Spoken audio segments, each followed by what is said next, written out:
Welcome to the Books Between Friends podcast. 3 lifelong friends, one shared obsession. Books. From epic fantasy to page-turning thrillers. We dive into the stories we love And the ones we just can't stop talking about. So take a seat, Grab a drink, and get cozy. So, we like cozy things. Speaking of cozy, what has been keeping y'all cozy these past couple of days? Jen, what about you? So it's been the weather has been so gloomy lately that it's actually set up like the perfect background for me. I love feeling relaxed, and I don't know what it is about rain, but it does that for me. And so when I've been getting home from work, like I've been going straight to my couch, throwing on a blanket and just reading. And it's been like the coziest I have felt in a while because I don't know, again, like I don't know what it is about rain, but it's been pretty wonderful. Like it's been perfect book weather. Steph, what about you? Okay, so for those of you who don't know about Texas tornado season, we are in the midst of it. So the bad weather has just been sweeping across all of Texas. And so we're feeling it here in Dallas too. We've had actually one day where they sent us home early from work because of the bad weather. So similar to Jen, that puts me in a cozy mood. But what's funny is that in addition to my reading, we've also been watching the second season of The Last of Us, which is not so cozy, but I just love that show. So if you're not watching it, I encourage everyone to. Well, like you two, what's been keeping me cozy is obviously the weather. I love rainy weather. That is my fave. So the only downside to that is that I work from home. And so the rainy weather plus working at home doesn't really make for a conducive work environment because I just want to like be in bed and do all the reading. So yeah, it's been a little bit of a struggle as far as that goes, but I do love the rainy weather. And as far as the show that's been keeping me cozy, it is 100% Wheel of Time. I am loving. Now I can't say that I have read the book series in its completion, in its entirety, but I do love the show. I think it's just fantastic. So I've been watching that a good deal, and that's been keeping me cozy. I know you mentioned the books before. I didn't know it was a show. Oh my gosh. It's on season 3, right? Yeah, it is season 3 wrapped. And so it is Amazon Prime's answer to Game of Thrones. Like it's what, yeah. And it's pretty epic in scale, right? The book series is like a 14 book series. Books, right? Yeah. Yeah. Yeah. It's pretty expansive. So yeah, it's epic and it is fantastic. I love it. Oh. Well, hello, book friends. This is my turn to start things off. Jen did a fantastic job guiding our conversation in Onyx Storm, but now it is my turn to guide our conversation as our official lore master. Yeah. If you are nerdy as we are, then you may have heard of a little thing called Dungeons and Dragons. This is where we got the idea to have some kind of master where it guides the conversation. So instead of a dungeon master, we have a lore master. And for this round in Darker Shade of Magic, that person is me. And now let's go ahead and dive into it. All right, we are so stoked to be discussing our new read on the pod. We spent a lot of time on Onyx Storm. We had a lot of great discussion, a lot of great predictions and theories, but now it's just time to transition and do the same thing with a new series. And so we are reading Darker Shade of Magic by V.E. Schwab, and this was our book bracket winner that we had on our social media. And so we're going to discuss the first part, which is parts 1 through 5. All right, friends, before we get started, quick spoiler warning. If you're listening to this episode, we've assumed that you read through part 5 of this book, so there are going to be spoilers throughout. Now, one thing we definitely wanted to make sure we mentioned was that A Darker Shade of Magic is actually divided up a little differently than chapters. It's divided into 14 parts. So Ethan mentioned earlier, we're diving into parts 1 through 5 today, but the book itself has 14 parts altogether, and every part encompasses like several chapters within. So we're not going to say we're covering chapters 1 through 5. We're covering parts 1 through 5. So we definitely wanted to make sure we put that out there. So let's get into our first impressions. What did we all think about these different parts of A Darker Shade of Magic? All right. So, like I mentioned, I've already read this one, and I was so excited to see it in our book bracket, and it won. I was looking forward to it because I really wanted to see if I enjoyed reading it the second time just as much as I did the first time, because I really enjoyed it. The first time, it was one of my rare 5-star reads. And so I am happy to report that so far I'm loving it even more the second time around than I did the first time around. Because I guess Jen, you've said this before, like as you do your reread, you pick up on things that you've missed, obviously. Mm-hmm. And so because I have read it before, I kind of, some things are still stuck in the back of my mind. I'm like, oh yeah, I remember this. And then maybe this will happen. Oh no, that doesn't happen like I thought it did. But now I'm reading between the lines and I can see some things. So that just makes it even more fun. I really just appreciate the way this is written. I think it's very clever. I like the way V.E. Schwab writes. I love her writing style. And I think the way she writes exposition specifically, like we're in the beginning parts here, and she's really clever in how she shows you rather than tells you what's going on through the eyes of Kel. I love Kel. He's one of my favorite male characters. And I think it's a really clever way to introduce a different kind of magic system than we're used to seeing in traditional fantasy. We get introduced to the idea of traveling, which really kind of, I think what drew me to this book was Pendragon. Because Bobby Pendragon is a traveler in that book series. And when I read the summary of A Darker Shade of Magic way back when, Kel is referred to as a traveler, I was like, ooh, that caught my attention. And so that's what drew me in. And then I just stayed because of V.E. Schwab's writing. So what about y'all? Actually, you know what? Now that you say the Pendragon comment, I really didn't think about that until you said it. I was like, oh, that's right. That is one of the things I really loved about Pendragon was the traveling in between the different world, or it was different worlds as well, right? Yeah, there are, well, I don't want to spoil it because Steph is reading it now. But he does travel, and it's like really cool, and you get to experience each world. So it's pretty amazing. So when I picked this book up, I was thinking back, like out of the group, I'm the romance girly. Like I love romances, and I obviously love romantasy as well. So I was thinking back, when is the last time I read a book that wasn't romance or that wasn't romantasy? And it's actually been a while since I've read something that's just fantasy. So I was really excited. I really wanted to make sure I liked it because I think I tried to pick up another book that was just fantasy and I couldn't read it. I actually had to DNF it. So I was a little nervous about actually diving in without like a romance to really like latch onto. But thankfully, I've been loving this book so much already. I've been to London myself, so I'm like wanting to see some of the parallels there too. Like what kind of things get introduced in this book? What big landmarks are they going to refer to in these books? So I'm really excited about that. But I do love the different Londons. I love how they all differ from each other. It's super interesting.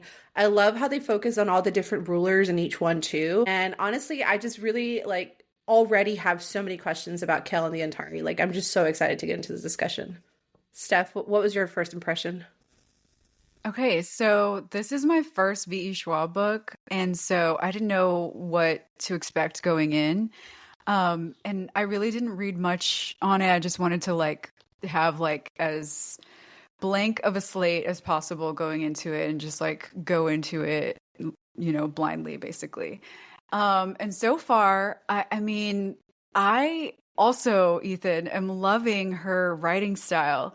There's just like this touch of like whimsy and like lyricalness. It like really sets an atmospheric tone that I'm loving. And for those of you who have read the book Coraline, that's one of my 5-star reads, and that's the atmospheric vibe that it's giving me. It's like a little bit of like wonder and whimsy, but like in a dark setting. So I love that juxtaposition of, a world in books and in stories, or like maybe Alice in Wonderland for, those who are more familiar. It's like a children's story, but, there's some really dark elements and themes in that story as well. So that's the vibe and the feeling that I'm getting from this book so far, and I'm loving every second of it. I already know I'm probably going to rate this one highly just based off of what I've read so far.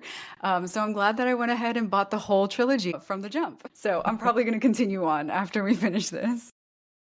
That's so great. That's so great. You have such a great point too, as far as like the whimsy of it and the wonder that it brings out, especially with like the first line of the book, right? It sets the tone immediately because it's talking about his coat, right? Kel wore a peculiar coat, right? It's kind of like when A Wrinkle in Time starts out with "It was a dark and stormy night," right? Like it sets that tone of just what you can expect. Now it's time to get into our deep dive conversation. So we're starting out with part 1, which is an introduction to Kel and Grey London, right? Not just London. We learn that we have more than one London. We have 4. So we start out in Grey London, and this is a scene where Kel is speaking to King George III, and it immediately lets us know, what the setting is, what the time period may be. Like I've said before, it's a great way to provide that exposition, especially the spoken dialogue between Kel and the king. We get a glimpse into how magic is used in this world with his commands of the Antari language like Astasan, and later we'll get into Travars, right? So just those simple commands. What did y'all think?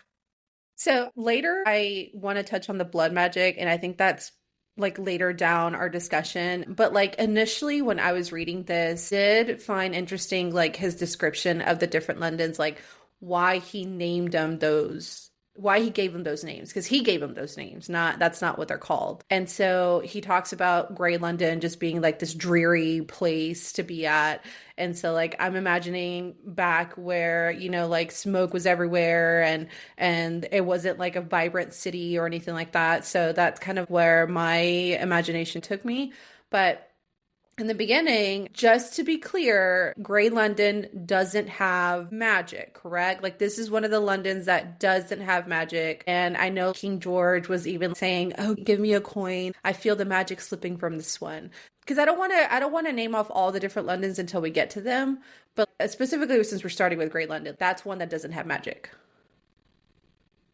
So my thought in this part was I noticed right away that they were keeping the king of Grey London locked up. So that was the first thing that I kind of latched onto as I was reading. So the way that he describes this king is King George. He seems to be old and frail and not really like any type of threat. So, it was surprising to me that he was in a room that Kel mentioned locked from the outside, not the inside. So it's like he's being held captive like a prisoner. Another thing that I noticed is that Kel was kind of being a little more kind to him than he needed to be. And so I wondered, like, is that out of pity or some type of sympathy? And why is that? Does he like empathize with him for another reason that might be revealed later? And I think that's a great segue into our next section, because I think that really sheds light on that, because that's when we get our first introduction to that magic, right? Where Kel is needing to go into a different part of Grey London. And so we start getting some geographic layout of the city. Kel refers to the Thames, right? And so we realize that Grey London is our London. And so when he says Ostasan, that's to transfer, really, like, to me, that kind of meant like teleport, right? Like he's just going to somewhere else in that same city. And we see the Prince Regent, and, the conversation between Kel and the Regent is not as kind as Kel was being to the king, right? I know this is going to come later. I know that we're going to get into like bigger discussions about like his traveling abilities, right? But what's the point of having an ambassador? Because I know that that's what they call him, right? He delivers messages among the different royals from each London. Like, I honestly do not see the point in that. And that was the first question I had when I thought about like, okay, the Antari are super rare. They're delivering messages from royal to royal for what point? Like, what if they're not even allowed to kind of like visit each other in each other's world? What's the point of writing to each other? Because I think that this part started out with Kel talking to King George about or from one of the different Londons, right? Like he was reading off a letter or something. And so I was like, what's the point of that? Like, I don't understand the ties that need to be made there. So that was really my thing here. It was more just questioning. I wasn't really latching on to anything else. Yeah. So I do want to touch on the way that Kel travels between the worlds and also how he teleports within the worlds, because he has to cut himself and then use his blood to draw like runes. And that's what allows him to travel between these worlds and through these worlds. And so I thought that was a really interesting way to go about like putting together a magic system in a book. Like I haven't seen that before. Like maybe it's been typically not the main magic system in books that I've read. It's typically something that's like, you know, the dark ones do that, or, you know, that's like a no-no typically. So I thought it was interesting that that's his main source of power. And they even talk about like blood magic being almost like the most powerful level of magic. And only the Antari, which is what Kel is, have the ability to wield this type of magic. So I thought that was so interesting and like kind of a cool way to like flip things on their head. If you're like a fantasy reader, that's pretty different. And we also get introduced to his coat more in this section where, you know, he kind of, I always call it like he turns his coat, and his coat actually has more than just an inside and an outside. It has different forms. It reminded me of like Hermione's bag in Harry Potter, where, you know, it's kind of like, I don't know. Okay, I forgot to write this in Charmed. my notes, but I love that you brought up the coat. So for those of you who don't know, when I went to college, I majored in apparel merchandising. So I've always really enjoyed just like the art of dressing yourself and like what that means. And especially like in film and in storytelling, like it matters. So like one of my favorite book series is The Hunger Games. And as you all know, the costuming in that was so important to the storytelling. And that's why I loved the way that they did the movies. The costuming I thought was like right on point. And so with this book, you know, in Kel's magic coat, I'm just loving how, you know, he also turns his coat to fit the environment that he's going into. And so like he's wearing it as like a red coat like in the first scene of the book, but then he turns it to a black coat to go meet with King George. And then he turns it again when he's going to like a less formal environment. Again, that's just adding to the storytelling and like setting the scene. And for me, like I always pay attention to, you know, what people are wearing because it can have some symbolic meaning. All right. The next part in this section, we're still in Grey London, but, you know, now Kel is done with his ambassador duties and he's going to a different part of Grey London called the Stone's Throw, which is a pub. And it's a special kind of pub because we learn that it doesn't matter what London you're in, there is a pub always in this location. And in Grey London, that would be the Stone's Throw. And so he's familiar with this place. And we learn, I love this part because we kind of get a little bit of sassiness from Kel because we learn that he is doing some things that are kind of unsavory, where he is bartering and selling magic artifacts. And that's like a no-no. You don't take things from one London and bring them to another. And so there's two different kinds of people here. There's either collectors or there are enthusiasts, and he does not care for the enthusiasts. Those are the people that he's deemed that have heard about magic, are intrigued by magic, and want to do magic. Like they actually want to practice it, even though they have no idea what it's about. And lo and behold, one such person sits down right next to him when he's clearly expecting someone else, and it just kind of shits on his day. Yeah, so I thought this was such an interesting scene because earlier when he was with King George, Jen, I think, mentioned it that King George was asking him for another coin because he felt like the one that he had given him before had lost its magic. And then Kel mentions that it's against the laws of magic to transfer between the worlds any artifacts or items. The only thing that can be transferred is the messages between the royals. And so like at first he like adamantly is like, no, we do not do transference. And then he goes to this pub specifically to deal in magical artifacts. So I thought that was interesting. And it's because it's supposed to be against the laws of magic to do this. And then my other question was, who's enforcing this law? Is it the royals?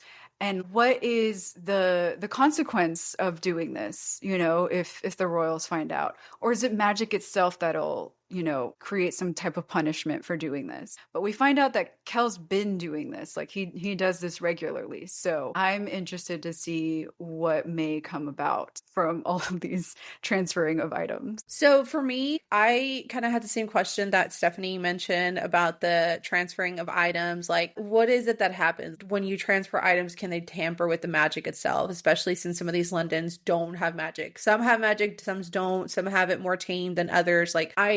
What happens? Because if he's been doing this for a while, like clearly magic itself is not punishing him because it continues to happen. He continues to transfer these items and no royals have caught him. So yeah, he hasn't been punished for it. But what does the item itself, what is that going to do? Because he even mentioned it whenever he did run into that enthusiast where that enthusiast was asking for like a lump of dirt from one of the Londons with magic. And, their hope from that was to draw the magic out of the dirt, right? And Kel was like, that's not going to work. Like, that's never worked before. It's not going to work now because they know that it's tied to blood. But my question there was, okay, then if they can't take the magic out of these items, then what's so bad about transferring these items between the worlds? So I'm sure that's going to come up later, obviously, since that's a hobby of his. But honestly, the other thing that I'm wondering, okay, if magic doesn't exist in Grey London, and I'll get more into this later because, again, we get more into his blood magic later, but I'm wondering, he's just walking around delivering these messages and nobody wants to kidnap him or kill him. That'd be my initial thought. Oh, hey, there's somebody who can perform magic or who has magic. I want his abilities. I want to see what makes him tick. I'm going to kidnap him or something. Well, that's the purpose of his coat, right? It's kind of a disguise. And then he also walks around with hair in front of his one magic eye. So he tries to keep a low profile depending on where he's at.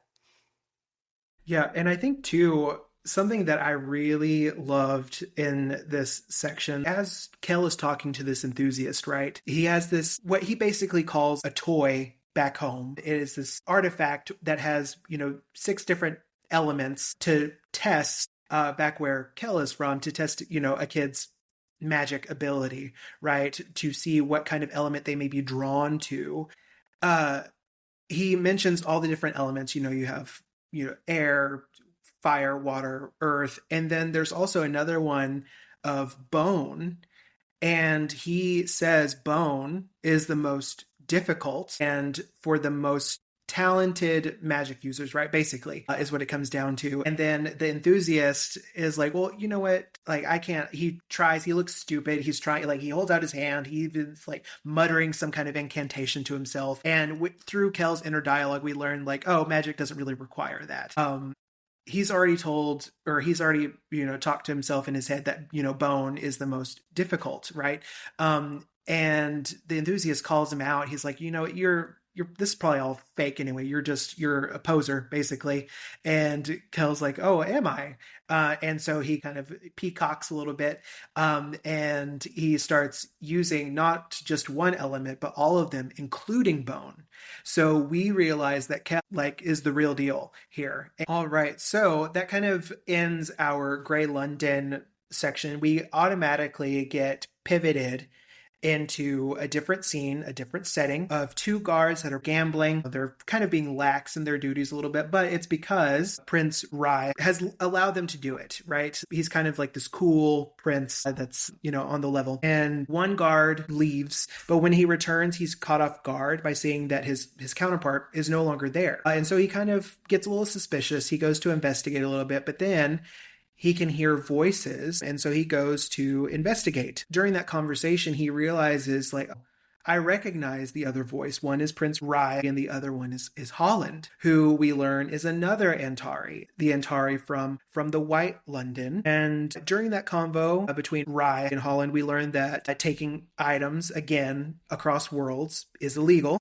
Second, suspicion is already cast on Holland here because he's apparently able to affect memory. Because as he leaves, he realized that, oh, shit, I got rid of one of you. And now, this other one has popped up. So he flipped. I thought this was so cool. I thought this was kind of like a cool flex. He flips a coin and Parrish catches it. And in between that time, Holland has done something to his memory because when Parrish looks up, Holland is no longer there, and he's like, well, what am I doing here? What am I doing here? Yeah, so we find out there's only two Antari, Kel and this guy, Holland from White London. So the purpose of the Antari is that they bring messages to and from the different Londons to the royals specifically. But he has apparently already talked to the king and queen in Red London. And then he, on the side, decided to go visit the prince and give him this gift. And again, with the whole transference thing, it's not allowed, but he says he didn't do that, but I don't believe him.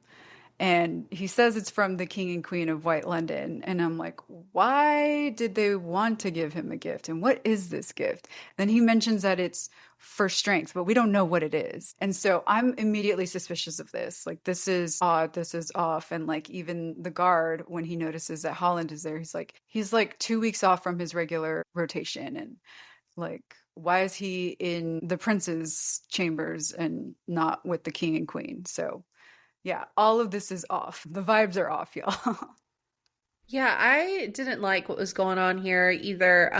Although I thought that Parrish mentioned something about flirting. I was like, did I sense flirting happening? Because he said something about the prince having his flirtatious voice or something like that. I can't remember the exact wording of it. But I was like, why is there flirting? Why are they flirting with each other? Have they had a lot of different interactions, secret interactions like this? Is that why there's flirting going on? I don't know. But I put a little question mark there because I was like, all right, there's going to be more to this for sure later. The fact that he had to erase the guard's memory already puts high suspicion for me for Holland. And I kind of feel like Holland might have been using the flirtatiousness against Rhee because we get the sense that Rhee is a bit of a rake, and he's just flirtatious by nature. And so they're using that as a weakness to do whatever it is that they're plotting. I think also what keeps us on our toes a lot is that we get it's not choppy, but it's very different settings between chapters, or we're here, now we're here. There's no flow or continuation, easy continuation. It's meant to keep you on your toes. And so now, saying that we're back to Kel, who's in Grey London, he's going into Red London. From the description, it appears that he's walking through, some type of market or with all these different vendor stalls in Red London, and a little kid bumps into him. We get the sense that this kid was playing. He bumps into him by accident. And from this exchange that follows, we can see that the people of Red London clearly know who Kel is. We know that he's a traveler, he's the Antari, but outside of that, we don't know who else he is. And this scene really reveals that for us based off of, his black eye, right? Because we haven't mentioned that before, that his appearance, is perfectly normal with the exception of his black eye, and not punch you black eye, but a completely black eye. There's no white to his eye. It is all black. And so just from their expressions, I guess, or the way they talk to him and treat him, he's respected, but he's also feared. I feel like they don't want to mess with him. And so the way I envisioned it in my brain is that he, this child bumps into him, and then the child's mother bows to him, and he's like, oh crap. All right. That's the sense. He's like, no, don't do it. Oh, you did it. You bowed. And now everyone knows and sees him. And I feel like everyone kind of just created this wide space just so he could walk. He's like, oh, fine. And so he goes on about his business, and that's when he turns his coat again to get the red coat, and the line follows that it's a coat or the color of royalty as he steps onto the steps to the castle. So from what I gather, Red London is where magic thrives. So this is the good London, right? It's not dreary, it's actually thriving. Like you said, people know who he is there. So it kind of goes back to what I said, he was just casually walking down Grey London. But here he doesn't really want to be seen or known because people do know he's a traveler. And so honestly, that was just my biggest pickup when we were talking about Red London, was this is a place where he thrives. This is where he's from. And this is the good London, the good place to go to, right? Yeah. So my thought here is like, I really enjoyed the way he described, or he's like thinking about the market. He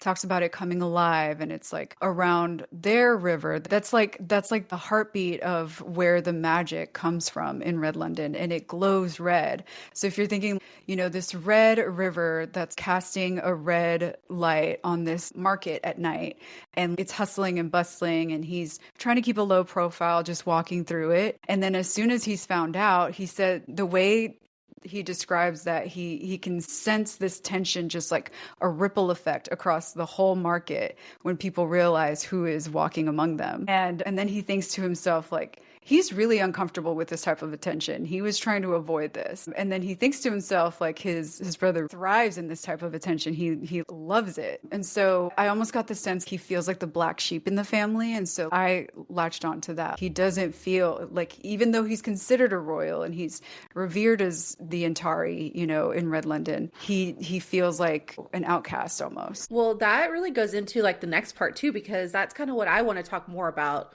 Like, I want to talk more about the royal family. Yes, so we do get introduced to the royal family in the next scene. And so we're introduced to King Maxim, Queen Amira, and their son, obviously, we've already been talking about, who we find out is pretty much like Kel's brother. They're obviously, when we get here, they're obviously planning birthday festivities. And we get a kind of like a flashback scene revealing that Kel told Rhee in the past of what he was doing, and Rhee was not a fan of these unsavory activities. It presents the fact that, this is not a young adult fantasy series where all the good guys are good guys, all the bad guys are bad guys. This is a morally gray character of Kel. Yeah, so I've been picking up on what Kel's feelings are, or like, I guess, how he sees himself and like the position he holds, not just in Red London, but as in Antari. He seems to not necessarily feel at ease. And so this scene where he was remembering that, so at first they seem to have a good relationship. They seem to get along. And like even Parrish, when back to the scene where Holland visits, he mentioned that Kel and Rhee sometimes would go out on the town and drinking together, and Parrish and the other guard would come out with them. And it seems like, they have fun together. They get along and stuff, as brothers do. They're having one of those nights. And then when Rhee finds out that Kel is actually transferring objects between these Londons, their dynamic completely shifts. And Rhee punches him. And that just seemed way off for me in like a sibling dynamic, And then later on, he's contemplating this rune scar that he has on his arm. And the rune scar, he says he found out later on that, or at some point in time, he found out that the rune scar is actually a memory spell that is supposedly illegal.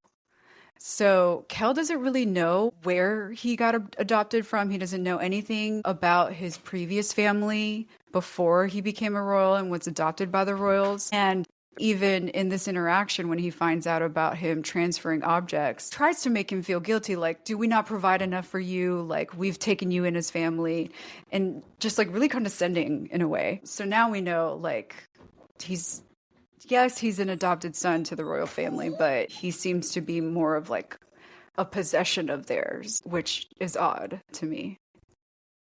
So that's kind of what I gathered. Okay, so I don't like Prince Rhee. It's like, okay, they do seem to have like a good relationship right off the bat. Like, it's kind of like surface level, like they're great brothers, right? Kind of like what you were saying, Steph. Like they go out drinking together, they do all these things together. It seems like they have a really great relationship. But to me, like the vibes that I was getting was that he's this spoiled brat, and he's making Kel feel like, hey, you should be grateful that we took you in. You should be giving us things almost every day because we took you in. And so like, to me, that's not a good friend, let alone good brother, right? And it's almost like he's not giving him a chance to grieve his forgotten past, which makes me wonder, did they take him in and make him stay there and make him forget who his past was? So like, to me, I'm not getting very good vibes from the royal family. Like, I'm getting that, like, I'm jealous of you vibe, and I am gonna, potentially be throwing my title around to show you that I'm better. So I feel for Kel. I feel so sad for him, knowing that his name came from the fact that he had an engraving of KL. Like, he doesn't even know what his real name is. Right, yeah, that's the engraving on a dagger that he carries. And so, like, he doesn't even really have a name. It's just came from these initials on a dagger that maybe came from his old family, but he doesn't truly know what his name is. That's sad. So they have their discussion, but to that point, even in Red London, right, where it is his home, he still feels the need to have his own space. So he makes his way over to the tavern, where he has his own room that he's kind of warded. And this is where all of his trinkets that he deals are kept, and the things that he keeps as souvenirs are kept, and specifically warded for that reason, so no one finds out about it. So in true Darker Shade of Magic fashion, we get another quick scene pivot, and now we're introduced to Lila Bard. And I think this is where things really start to pick up, because up until this point, it's really been exposition. And even in this part, it's still exposition because we're getting introduced to Lila, but things are starting to move at a quicker pace, I feel like, at this point. So we do get a POV switch. We're no longer a POV from Kel. This is Lila. And a little bit of a hot take, because I feel like Lila is really loved in the Darker Shade of Magic community. When I read this book the first time, I was not a fan of Lila at all. And reading it this time around, I love Lila, y'all.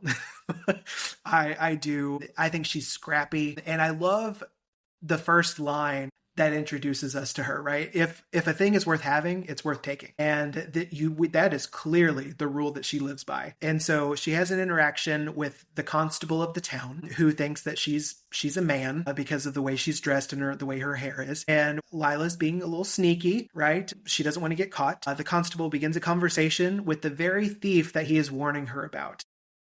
Okay, so I instantly liked her. She obviously reminded me of like Jack Sparrow from Pirates of the Caribbean, which was my favorite character from those movies.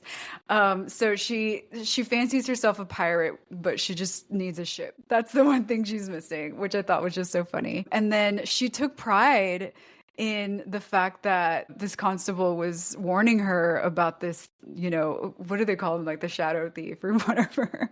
And so she loves that she has built her name for herself through her thieving, which I thought was funny. So right now, I started reading Powerless because Stephanie actually just finished reading this trilogy. And of course, the more she hyped it up, I was like, I have to read it, right? So Lila actually reminds me of Peyton, which is the FMC from Powerless. And because she's also a thief, and she's also scrappy, and she also has to make sure that she outwits everybody, right? And so that was exactly what I thought of, especially because I'm reading it like right now too. So I really did like that. A girl's got to do what a girl's got to do, right? Especially when you're thrown into a world that you have nobody to lean on. And one thing that I did notice, like, I guess because we're so used to picking up subtle hints from Rebecca Yarros, that the way it started was her talking about this stolen item that she had. It was like a pocket watch that was engraved LLE, right? And we had just finished talking about Kel's engraved knife that was KL. And so I thought, is it a coincidence that there are two engraved items that each character is talking about? Like, does that just mean that, like, because they're both also very similar in the fact that they have no past, right? Their past is unknown.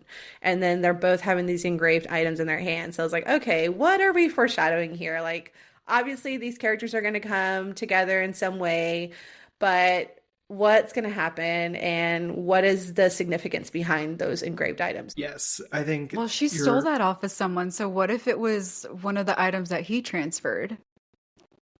That'd be interesting. That is interesting. I didn't think about that. But speaking of that, since you brought that up, and also, Jen, to your point, like a girl's got to do what a girl's got to do. In this next scene, boy, does she do what she's got to do. And so first, to your point, Steph, like maybe this is one of the items that Kel has brought into this world. And we know that this world that we're in is Grey London because she's getting to the Sea King where she lives, and it's this ratty, tattered old boat, and it's no good for sailing. It is just stationed at the dock, but it's on the Thames. And so we know immediately this is Grey London. And then we're introduced to the despicable character of Powell, who is Lila's landlord, so to speak, and he asks her for rent, basically, and she's like, I'll give it to you later. And he's like, well, no, you can give it to me now in the form of not money. I'll take you and, have my way with you, basically. And she straight up kills this son of a bitch. And I was like, valid. Damn, like, I was gonna say, right? as she should. Yeah, like and I love that it doesn't shy away from it, right? Like we really, and it sets the tone even more that, because I guess up until this point, I had been so used to young adult fantasy because that was my wheelhouse. And like, this is the moment that I realized, like, no, we're not young adult here. He was trying to have his way with her, and she was like, nope, not today, Satan. And she let him have it. And Powell is Powell no more. And not only does she kill him, she freaking burns the boat down. So I was like, man, That was crazy. Really not having it. She made sure that job got done. It sure did. And that nobody found the evidence of what happened there. Yeah, I mean, again, one of the reasons why I did like her too is because she was not going to let somebody just walk all over her. Like, no, you are going to defend yourself because unfortunately, sometimes you have to be this independent person that cannot rely on other people, and you got to do what you got to do. And so she did. She defended herself. She didn't let him do what he wanted. And so again, made me like her even more. Yeah. So before Powell came to her door to demand her part of the rent, she was like taking off all her weapons, and then you actually find out that she's only 18 in this scene because she was like looking at herself in the mirror, and she's like disguised as a man, and she's thinking about like all the women that she steals from that are like dressed in frilly dresses, and she's like poo-pooing on that.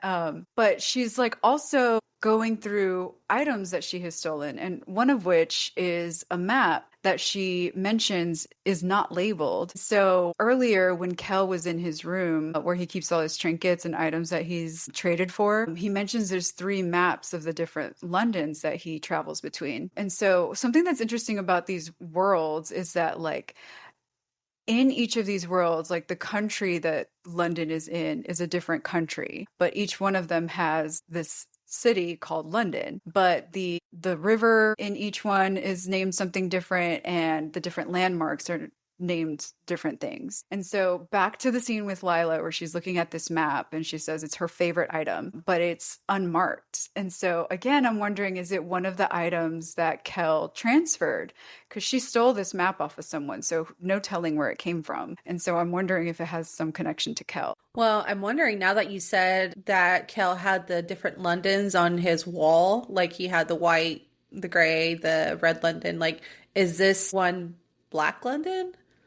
Because it kind of gets mentioned a little I didn't put later. that together. But I mean, if it's like unlabeled and we don't really hear much, or especially right now, like we were only 5 parts in, right? But like, is that a map to Black London? Because the only thing I picked up from this map, like I didn't even put all of that together.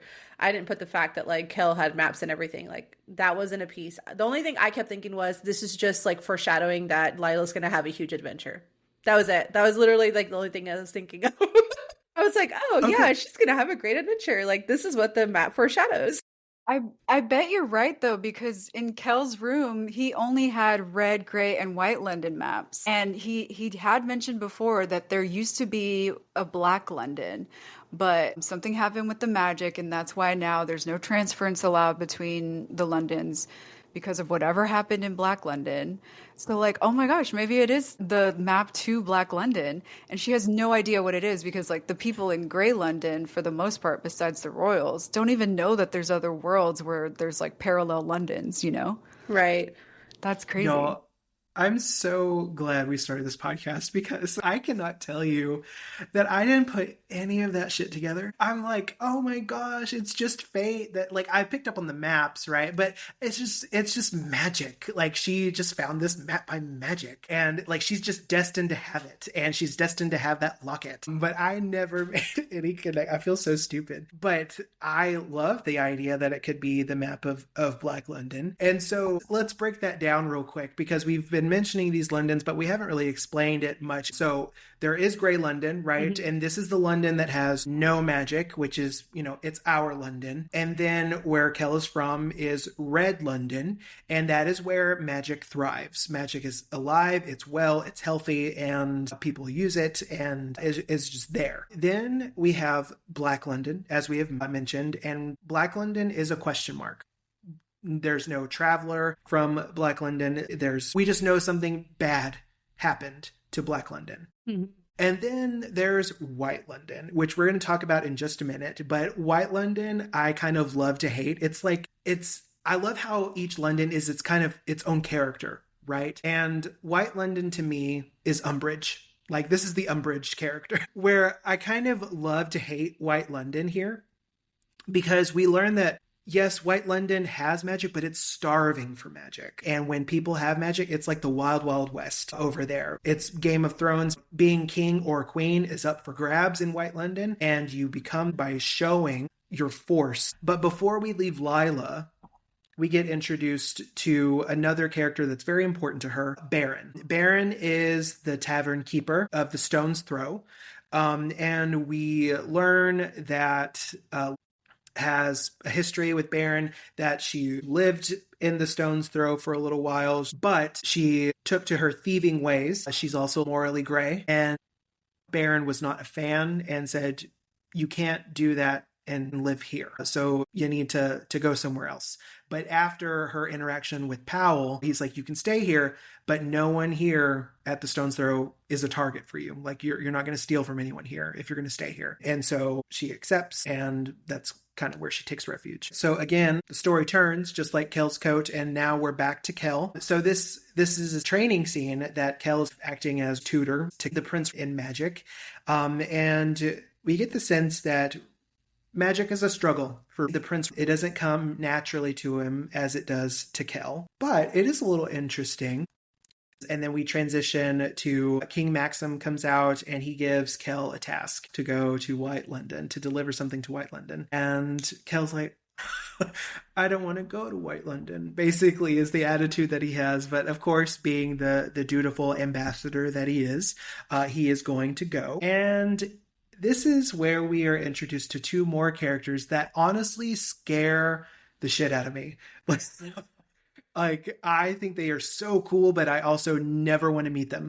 So we are introduced to the king and queen, siblings of White London, Astrid and Athos Dane. They are twin rulers of White London. We find out as Kel is remembering an interaction with someone in the Scorched Bone, which is the tavern in White London. It's very welcoming and cozy, it sounds like. But he's remembering an interaction with someone in the Scorched Bone that Holland also went after the throne at one point in time in White London, because we remember White London is like the wild, wild west, right? Whoever has the most power and is able to show that gets the crown. But the twins outsmarted him. And not only did they outsmart him, we find out that the twins bound Holland to their will. So I was suspicious from when King Maxim told him that he needed to go to White London. Because King Maxim comes, says to Kel, oh, I need you to deliver this note to White London. Because the last time that Holland was here, he didn't have time to wait for the response. But we know that last time Holland was in Red London, he did have time. So I don't know. I'm suspecting King Maxim here. I'm honestly suspecting the Red Royals because of the way they adopted Kel as a possession. Yeah, I don't think anyone has good intentions. Like, any of the royals we've met, I feel like have not had very good intentions at all. Like, I think they're all a little power hungry in different ways. And you're seeing it more in White London because that is the name of the game, right? Is to be the most powerful. And clearly we're seeing that Holland is also power hungry. And so that just even adds more to my suspicion that Holland is not a good person. He may be a little quieter about it and is a little bit more sneaky about the way he's going about it. But the fact that he tried to go for the throne and the fact that he's an Antari, which means he's really powerful.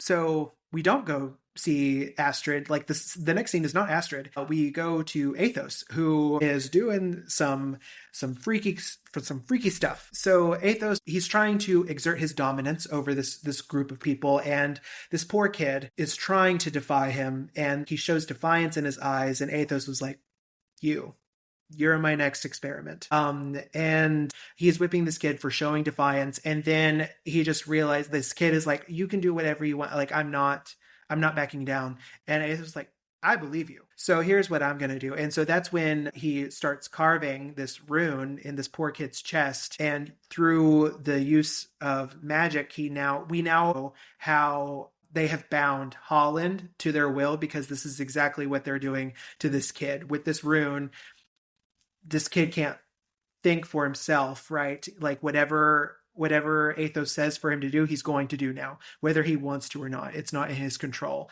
And Athos, this is what freaks me out even more. Like Athos says, I'm going to still let you have your brain because I want to see the struggle in your eyes when I tell you to do something, and you have to do it even though it is against every fiber of your being. I'm like, oh, that is like the worst. Yeah, So- this guy like enjoys torturing people, like you can tell. And something about like, so we have when Kel gets to White London, he mentions how he walks through the city to get to the castle. He says like he wants to almost show enough power so that nobody tries to do anything to him, but not too much so that it doesn't drive too much attention to him, because he knows that, again, Ethan mentioned earlier, this London is starved for magic, and it's like a brutal environment. It's dog eat dog. And so he's trying to toe the line of like, I want to make sure people know not to mess with me, but not enough that like too many people want to like gang up on me or something. So it's a scary world. And then we go to Athos and he's torturing this poor kid. So one thing that I picked up on as you were talking, because it wasn't even in my notes, the only thing I mentioned was that this whole freaking scene was disturbing. But as you were talking and talking about the rune and how he did that to the kid, and I had completely forgotten about the fact that like he made him keep his brain so that he could see that struggle. But Kel made a comment about Astrid having a rune that lets her, is it speaking the different languages? Okay, so he mentioned like they fall on rune. They depend on runes to do a lot of their magic, that they're too lazy to like even use their magic to learn different things. That instead of doing that, they just throw on runes. Like, oh, I want to do this, I'm just gonna throw on a rune. I want to do this, I'm just throwing on a rune. So like clearly that's how they control a lot of what their environment is. Instead of actually wielding their power, it's really they're just forcing their runes on people so that they can just keep control. I didn't even pick up as lazy. I thought of it as because it's so starved for magic that they had to use runes like to kind of like Violet and Onyx Storm, Fourth Wing, good gracious, we just talked about it. But she had to have a conduit, right, to better hone and discharge her magic. That's kind of how I thought of it. But I could totally see it as being, arrogant in that sense, because White London is very arrogant and dog eat dog, like you were saying. So yeah, totally. Well, I thought Kelb said, oh, how lazy of them to just not even try. Like they're just going to throw in a rune. I have to go back. When he was walking through the city, he mentioned that like the normal people in the city, a lot of them are covered in these runes to try to bind magic to their bodies because, everyone in this world is starved for magic. And in Red London, he takes note that is looked down upon. It's like a base level of magic, but they use this to. I think that White London is just grasping at straws for anything that could help tilt the power in their favor. Like we've mentioned several times before, the throne is up for grabs at all times. So everybody has to be on their toes, even the royals. So you basically have to be the most brutal in this world to be at the top. Right. Better be feared than loved. Yeah. Yeah. Definitely. Yeah.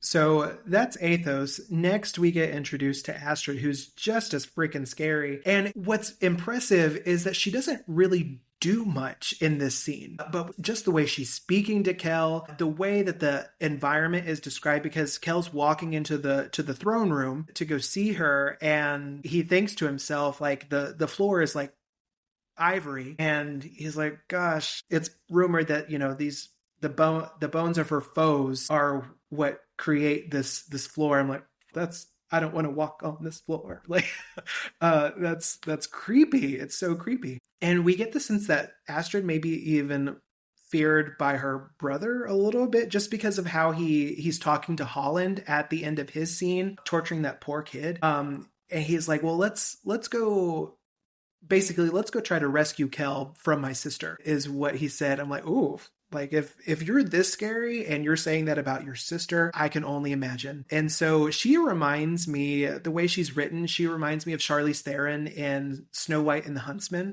I don't know if you'll have ever seen that, but just like that stately, you know, mean, like that's how I imagine her. Or maybe even Emily Blunt's character, the Ice Queen in the second one. Maybe that's a little bit more like very cold and frigid. But yeah, that's what I think of Astrid here. And I kind of giggled at the scene a little bit because, you know, Athos and Astrid join. Everyone's in the same room. Holland, Kel, Athos, and Astrid, and they're talking and trying to show Kel their strength here. They command Holland to cut himself and fill up a cup with his blood, and then they ask Kel, "You want a drink?" He's like, "I'm good on blood right now. I'm okay." Like, that's how I read it. So Yeah, totally. I was getting Amarantha vibes from ACOTAR. So whenever they were talking about the throne room and they were talking about like her sitting there and like commanding for Kel to like get closer, I like kept imagining Amarantha in my head. I'm like, totally the same, just ruthless, just vile, like just I hated Amarantha. So glad she only, well, spoiler warning, like glad she only lasted for one book, because I was like, I just couldn't do more of Amarantha.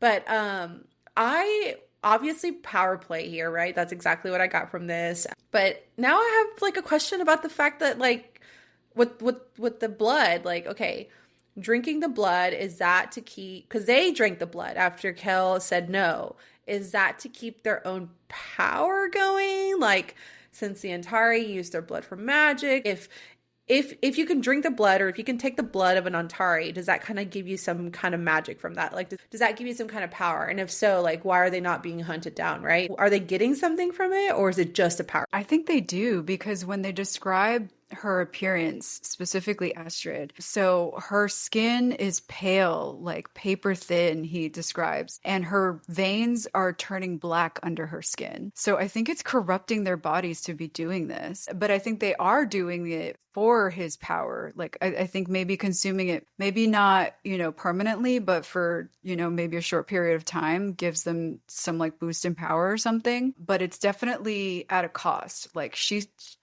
looks gross from the way he describes her. So I think it does give them some power. And, you know, like, again, in Red London, where things are a little bit more orderly, they don't like use base levels of magic. Like, that's looked down upon probably. And so that's why Kel was like disgusted. He was like, no blood for me, please. Can I bother you for something else? Which is a perfect segue into the next part, because they do offer him something else, right? They offer him just like regular alcohol. And Kel, like, this is where I was like, come on, Kel.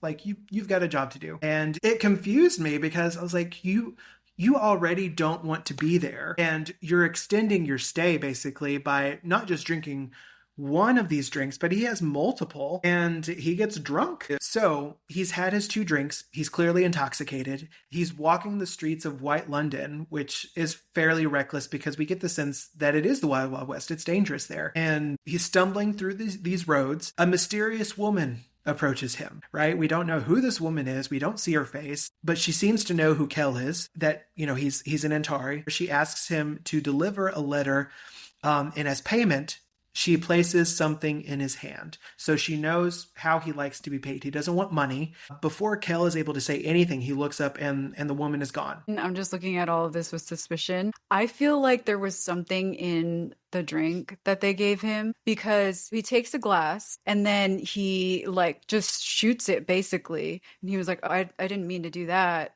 And then like they pour him another immediately. And then again, he drinks it pretty quickly. And I think he ends up having 3 drinks. And then afterwards, he's like stumbling around White London. Several times while he's walking around, he mentions that his brain feels foggy. And then when he looks up and he's in front of the scorched bone, the specific quote is, he hadn't meant to head for the tavern. His feet just set out on their own, and his body made its way there. So I think that, because they mentioned before that one of the twins he's kind of adept at binding people to his will. So I think they did that to him. And I think that they caused him to, even though he didn't mean to, and he knew it was dangerous, to drink all of that, and whatever that was, forced him to go to the scorched bone, specifically to encounter this mysterious woman and retrieve this package, whatever it is. Yeah, and I question the fact that like he kept drinking with them. You're becoming vulnerable. That's why they tell you to go out with friends that you trust, right? And I get maybe like not wanting to turn down one drink because you don't want to upset them, and maybe like, potentially, get their angry side. Like I get that part, but then you just kept going. Like, dude, did you not learn from your first drink that you're not supposed to be doing this? Like, I don't know. I just questioned that whole thing. Like, I don't understand. He was being very unkel-like. And then the other thing I was wondering too, how often is he forced to go to White London? Because to me, there was a lot of obvious hesitation, right? Like he didn't want to go. And then that made me think about the rune scar that he had and how he's a part of Red London. And so I thought, okay, like people are manipulating him in different ways to want to keep him in these different Londons, obviously because he is so powerful. And so now that Astrid made that comment, like that makes me nervous for him, because I feel like she doesn't get told no very often. And so now that she wants something, she's gonna find a way to keep him. Yeah, well, I think the drink like caused him to continue drinking. Because I forgot his name. What's the brother's name? The twin? Athos. Athos. He drinks a little bit first, and he tells Kel, so I'm not doing anything to you. But I think he did. Interesting. I didn't think about that. Because he kept saying, like, even in his like inner monologue, he's saying like, I don't even know why I drank that so quickly. I shouldn't, like. And when he first gets into White London, he's like on alert, and he's trying to make sure that he's not bringing too much attention to himself. So I think there was something in the drink. Yeah, that totally makes sense. Yeah. See, I'm picking up on things that I was completely oblivious to, apparently. And it's my second time reading it. So now we're back to Lila's POV. Pace is picking up even more, like things are moving really fast here because we switch back from Lila and Kel in this one section multiple times. So we're back to Lila. She walks past a boy beggar and she gives him some money. But then as she makes her way to the stone's throw, she looks back to that same boy who she gave money to. And there's basically a group of bullies that's picking on him and taking the money that she just gave him. And so Baron sees her and he's like, hey, don't do it. Don't be stupid. Don't go after them. You're outnumbered here. And she's like, whatever. And so she goes. She does have some kind of sense of justice, right? And she's just not having it. So she goes after these boys. She's very confident that she can retrieve the money and make it right. And then we go back to Kel, who is back in Red London, doing the job that this mysterious woman set out for him. So he wants to deliver this letter. But when he gets there, he senses something is wrong. And he sees this figure in the distance of where he's supposed to deliver this letter to. And he was like, this is weird. And so he opens the letter and it's completely blank. And he realized that he's been set up. And as soon as he realizes that figure senses him and starts to give chase. And so he starts to run. Then we're back to Lila, right? So Lila, she catches up to this gang of thieves. She quickly realizes, oh man, Baron was right. I'm outnumbered here. And the gang recognizes her. Like, oh, you're the thief. Now, like, we have you and we can turn you in for money here. And so she hightails it and she starts to run. And then we're back to Kel, who is being pursued. During the chase, he's injured. He yells, stop. And time seems to listen to him.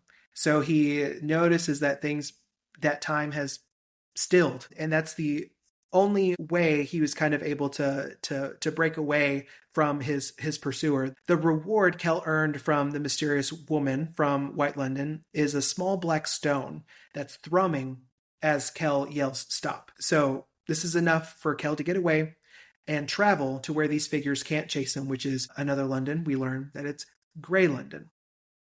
Okay, so this part is obviously a lot more fast-paced. We're like back and forth between points of view between Kel and Lila, and they're both being pursued. So, but one thing, so when Kel in Red London notices that the letter is empty and whatever this item is has power and someone is after him, and he starts running towards his room where he keeps all his trinkets. And he mentioned before he got, no, while he was in there, he was looking at this stone that he got from this mysterious woman in White London. And he says, I think he said it's a black stone and it's got the Antari symbol for magic on it, Vitari. And it's like buzzing with power. He can feel it in his palm. Like, it made me wonder if it was like another Antari's eye, because they mentioned earlier that an Antari's one eye is completely black. And so I'm like, ooh, is that like one of an Antari's eyes or something? So that creeps me out. But something about like, so whoever's running after him ran up to his room, but it was weird because he had actually warded this room so that only he could enter the room. But the package that the stone was wrapped in actually had a tracking spell on it. So that's how they were able to get up into his room. And so I'm like, okay, this was clearly a setup, and like all of the royals are involved. I feel like this, like for some reason they're trying to get this piece, this magical artifact from White London to Red London, and then like possibly kill Kel. Like, what does this mean? And whoever was running after him had a royal guard sword. And he mentioned that Kel had actually performed this like spell work on the royal guard's swords so that whoever it cuts, it would dampen their power. And that's why he had to use the stone to get to Grey London. So I don't know. I feel like someone's trying to murder Kel for his power. Well, it goes back to what I said earlier, right? It was like my initial thought when I started reading the book was like, why wouldn't you want to go after Kel for his power? Why wouldn't you hunt him down and take it for yourself? But like you said, they were setting him up. Clearly, we're seeing a lot of suspicion on the royals and stuff, because I thought that too. They gave him this letter and this powerful stone. Did they not think that he was going to open it and figure out what it was? Like, did they really think that he was just going to blindly take it and then they were just going to jump him and then that was it? Like, I don't know. Like, to me, it just was a very poor setup, and he didn't even know what it was either, but he mentioned it being connected to Black London. And so my thought here was like, okay, if that one stone could stop time, could help him transport or whatever, could do more than his blood magic, how powerful was Black London and what the heck happened? Like, I want to know what happened in Black London. Like, and obviously they're after this artifact, right? They're after this stone. Clearly it's super powerful. And to me, I kind of picture like the way it's written is very movie-like, right? Like I'm picturing Born Identity almost in my head, right? Like super fast-paced. You see one scene over here, you see another scene over here. They're happening in tandem, and then everything kind of meets together. And it gives, I guess, a little bit of purpose as to why Lila was where she was because the next scene is they actually do bump into each other. And in true Lila fashion, she takes it as an opportunity. She must think super fast, like, he's wearing a nice coat, like, I must steal it, like whatever's inside of it. And so she acts as a pickpocket, and unbeknownst to Kel, who is injured, so like we'll give him some grace there of why he didn't pick it up and register it. But yeah, she steals the black stone from him, and he's none the wiser. So that's where this section, our first section of Darker Shade of Magic, ends. So what do we think about that that first meetup of our two main characters? So Lila, we know, is a morally gray character. She's a thief by trade. But she kind of has a hierarchy or like a moral compass in her head where like she will steal from people she feels deserve it. And she didn't like that this group of older boys who were about her age, and we know she's around 18, so like 18, maybe early 20s, preyed on this little boy who was maybe 9 or 10, and took like a few coppers from him, like someone who probably did, like that was probably all he had to his name. That poor kid, he was begging and she had given him a few coppers. And so like I think that scene just serves to show like she may be a thief, but like don't get it twisted, she only thieves from people that can afford to be stolen from, I guess, Yeah, I can totally see that. Like I said, I knew it was going to set up for the scene specifically. I loved the way it ended, and I think it was a really great way to end our discussion. It's like these two characters we're talking about now meet. Obviously, she stole this like really precious item from Kel in the middle of him being injured. So it's like, how is he going to get it back? What's going to happen? How are they going to get along? Like all these questions are now happening in my head. All right, book friends, that's the end of our deep dive. Now we're going to discuss some of our predictions and final thoughts as we wrap up this section. So, Steph, why don't you start us off here?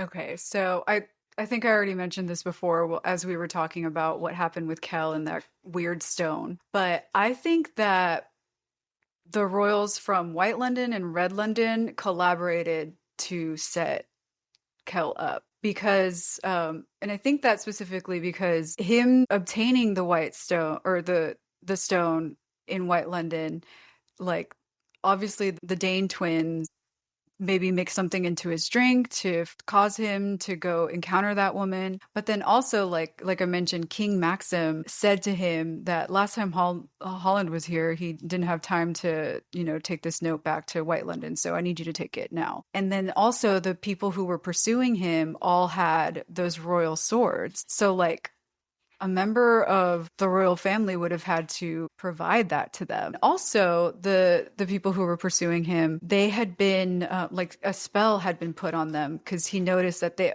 like all they were saying was surrender, surrender. And then at one point he actually did cut one of them and they didn't react at all. So it was like there was some type of spell put over them. And he had mentioned before that the Dane twins kind of like this is their MO. This is what they do to people is they put spells on people to bind their will to them. So I think they were collaborating in this. So that's my theory.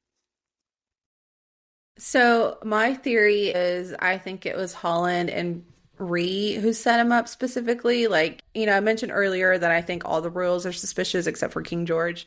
But specifically, I think Ree and Holland, especially because they already had this like sneaky interaction in the very beginning where, Holland was there to drop something off. They try to cover up the evidence of him being there. I'm not getting very good vibes as far as being like a concerned brother looking out for his for Kel. I think he's more jealous and power hungry. And I think that, trying to attain this like black stone and something that's super powerful is going to make him better than Kel. And so I think that he is using Holland. So maybe it's the other way around where like he was flirting with Holland to try to get something out of him. So I think they're using each other, obviously. And I think that he just wants to be more powerful and better than Kel. Like, I don't think he has very good intentions. And just like a final thought going, like after discussing and reading this part, like I really like the book so far. It's very interesting. I'm very curious to find out more about Black London. The stone is obviously very powerful and it's connected to Black London. So I know shit's about to get real. So I'm really excited about that. And like I said, it's been a while since I've read this book. Like, we're talking years. So, and I don't have the eagle eye memory that Jen and Steph have once they've read a book. Like sometimes I easily forget and it takes me, like Jen can even attest, like we've had conversations and you're like, you don't remember that part? I'm like, no, I don't. That is very true. It is so true. I remember the gist of a book and I remember enjoying it, but I don't necessarily remember all the details that go with it. And so that makes the reading experience even more fun because I feel like I'm reading it all over again. All right, you guys. So that wraps up our discussion of parts 1 through 5 of A Darker Shade of Magic. Next time, we're going to be discussing sections 6 through 10. So make sure you read through those before you listen to our next episode next week.